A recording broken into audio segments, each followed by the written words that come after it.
নমস্কার সকলকে, Mithu's kitchen official চ্যানেলে আপনাদের সকলকে স্বাগত জানাই। আশা করি আপনারা যে যেখান থেকে আমার এই ভিডিওটি দেখছেন আপনারা সকলে ভালো আছেন এবং সুস্থ আছেন। আজকে আপনাদের সাথে শেয়ার করে নেব মখমলি পনিরের রেসিপি, যা বানানো খুবই সহজ। তাহলে চলুন রেসিপিটি শুরু করা যাক। তার জন্য প্রথমে একটি ফ্রাইং প্যানে আমি প্রায় 3 থেকে 4 চামচের মতো সাদা তেল ভালো করে গরম করে নিয়েছিলাম। তারপর এখানে আমি 18-19 কোয়া রসুন দিয়েছি। রসুনটা একটু বেশি পরিমাণে এখানে ব্যবহার করতে হবে। রসুনটা দেওয়ার পরে খানিকক্ষণ নাড়াচাড়া করে নিয়েছি। তারপরে 3টে বড় সাইজের পেঁয়াজ ডাইস সাইজে আমি এখানে টুকরো করে নিয়েছি। যেহেতু এগুলো সমস্ত পেস্ট করা হবে, সেই ক্ষেত্রে খুব ছোট করে টুকরো না করলেও চলবে। তারপরে রসুন পেঁয়াজটা খানিকক্ষণ সময় ধরে যতক্ষণ না অবধি একটু কালারটা চেঞ্জ হয়ে আসছে ততক্ষণ অবধি ভেজে নিয়েছি। তারপর এর মধ্যে অ্যাড করেছি আমি এখানে আদার টুকরো। আমি এখানে 4টে আদা দিয়েছি টুকরো। তারপর এখানে 5-6টা মতো কাঁচা পাকা লঙ্কা দিয়েছি। তারপর সমস্ত উপকরণগুলো খুব ভালো করে নাড়াচাড়া করে নেব। আদার পরিমাণটা এখানে একটু কম ব্যবহার করা হবে, সেই ক্ষেত্রে আদার পরিমাণটা এখানে কম পরিমাণেই দিয়েছি আমি। সমস্ত উপকরণগুলো যতক্ষণ অবধি ভালো করে ভাজা হচ্ছে ততক্ষণ অবধি কিন্তু আমাদেরকে অপেক্ষা করতে হবে। এবং এর মধ্যে দিয়েছি 10 থেকে 12টা আমন্ড বাদাম। এখানে আমন্ড বাদামটা আমি আগে থাকতে খোসাটা ছাড়িয়ে নিয়েছিলাম। আপনারা আমন্ডের পরিবর্তে কাজু বাদামেরও ব্যবহার করতে পারেন। ঠিক এই পর্যায়ে যতক্ষণ না অবধি পেঁয়াজ রসুন সমস্ত কিছু ভাজা হয়ে আসছে ততক্ষণ অবধি কিন্তু আমাদেরকে একটু লালচে করে পেঁয়াজ রসুনটা ভেজে নিতে হবে। তারপর আমি এর মধ্যে দিচ্ছি 1 চামচ পোস্ত দানা। পোস্ত দানাটা একদম লাস্টে দেবো, যেহেতু পোস্ত দানা প্রথমে যদি দিয়ে দিতাম তাহলে কিন্তু পুড়ে যেত, এতক্ষণ ধরে সময় নিয়ে ভাজা হতো জিনিসগুলো। সেই ক্ষেত্রে একদম লাস্টে কিন্তু আমি পোস্ত দানাটা দিয়েছি। এখানে আমি যতটা পরিমাণে গ্রেভিটা বানাবো সেই ক্ষেত্রে 1 চামচ যথেষ্ট রয়েছে। আপনারা চাইলে এর থেকে বেশি পরিমাণে পোস্ত দিতে পারেন আপনাদের পছন্দ মতো।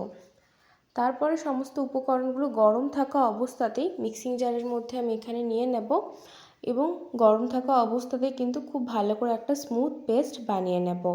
তার কারণ গরম থাকা অবস্থায় যদি পেস্টটা তৈরি করা হয় পেস্টটা কিন্তু ভীষণ স্মুথ হয়। সেই ক্ষেত্রে আমি বলবো এখানে গরম থাকা অবস্থাতেই পেস্টটা তৈরি করে নেবেন। এবং এর মধ্যে দিয়েছি প্রায় 100 গ্রামের মতো এখানে টক দই।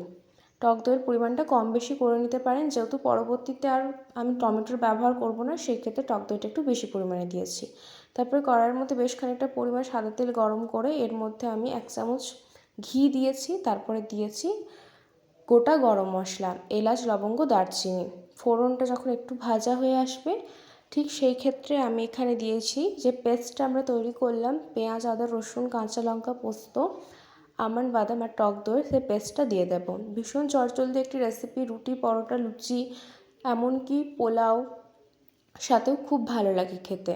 বাড়িতে অবশ্যই একবার ট্রাই করে দেখতে পারেন, আশা করব আপনাদের ভীষণ ভালো লাগবে।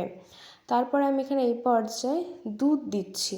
পুরো গ্রেভিটা কিন্তু দুধেই হবে, এখানে কিন্তু জলের ব্যবহার হবে না। আপনারা যতটা পরিমাণ গ্রেভি রাখতে চাইবেন সেই পরিমাণ মতো দুধটা এখানে দেবেন। আর অতি অবশ্যই করে দুধটা যেন ঠান্ডা থাকে, মানে আগে থাকতে গরম করে নেওয়ার পরে সেটাকে ভালো করে ঠান্ডা করে নিয়ে ব্যবহার করবেন। তারপরে গ্যাসের ফ্লেমটা একদম লো টু মিডিয়ামে রাখবেন, যেহেতু দুধ দেওয়া হয়েছে সেই ক্ষেত্রে কিন্তু বেশি সময় লাগবে না ফুটতে। খুব ভালো করে মিশিয়ে নিয়ে আমি এখানে দিয়েছি পরিমাণ মতো নুন। তারপরে যখন দেখবেন গ্রেভিটা এইভাবে ঘন হয়ে আসছে, মানে একটু গাঢ় হয়ে আসছে, তখন কিন্তু আমরা এর মধ্যে আমরা যে পনিরটা রেখেছিলাম সেই পনিরটা কিন্তু এর মধ্যে দিয়ে দেব। আর পনিরটা আমি এখানে কাঁচা ব্যবহার করেছি, আমার পনিরটা ভাজা খুব একটা পছন্দ না, সেই ক্ষেত্রে এখানে কাঁচা দিয়েছি। আপনারা চাইলে পনিরটাকে একটু সামান্য পরিমাণ নুন গোলমরিচের গুঁড়ো দিয়ে ভেজেও সেটাকে ব্যবহার করতে পারেন। এখানে প্রায় আমি 200 গ্রামের মতো পনির দিয়েছি। দেওয়ার পরে খুব ভালো করে এখানে আমি আর একবার মিশিয়ে নিচ্ছি। এটা পনিরটা না ভেজে ব্যবহার করলে কিন্তু বেশি টেস্ট হয় খেতে, তবে অনেকেই রয়েছে পনিরটা কাঁচা খেতে পছন্দ করে না, সেই ক্ষেত্রে তারা পনিরটাকে একটু ভেজে নিতে পারেন। তারপরে আমি কিন্তু গ্রেভির মধ্যে পনিরটা দিয়ে আরেকটু ফুটিয়ে নেব, যাতে গ্রেভিটা একটু ঘন হয়, তাতে করে টেস্টটা বেশি ভালো আসে। তারপরে আমি এখানে উপর থেকে দিয়ে দিয়েছি বেশ খানিকটা পরিমাণ কসুরি মেথি। দেওয়ার পরে খুব ভালো করে মিশিয়ে নেব। আমাদের কিন্তু ওই মখমলি পনির একদম রেডি হয়ে গিয়েছে। আজকের রেসিপি আপনাদের কেমন লাগলো অতি অবশ্যই করে কমেন্ট করে জানাবেন। যদি ভালো লেগে থাকে অবশ্যই করে আমার চ্যানেলটিকে সাবস্ক্রাইব করবেন, লাইক শেয়ার কমেন্ট করতে ভুলবেন না। আর যদি এরকম নিত্য নতুন রেসিপি পেতে চান অবশ্যই করে আমার চ্যানেলটিকে সাবস্ক্রাইব করে আমার চ্যানেলের পাশে থাকার অনুরোধ রইল। দেখুন কতটা সুন্দরভাবে কিন্তু আমাদের পনিরের রেসিপি একদম রেডি হয়ে গিয়েছে। আমি কিন্তু এখানে সার্ভ করে দিচ্ছি। রুটি, লুচি, পরোটা, পোলাও, ফ্রাইড রাইসের সাথে কিন্তু বেশ ভালো লাগে খেতে।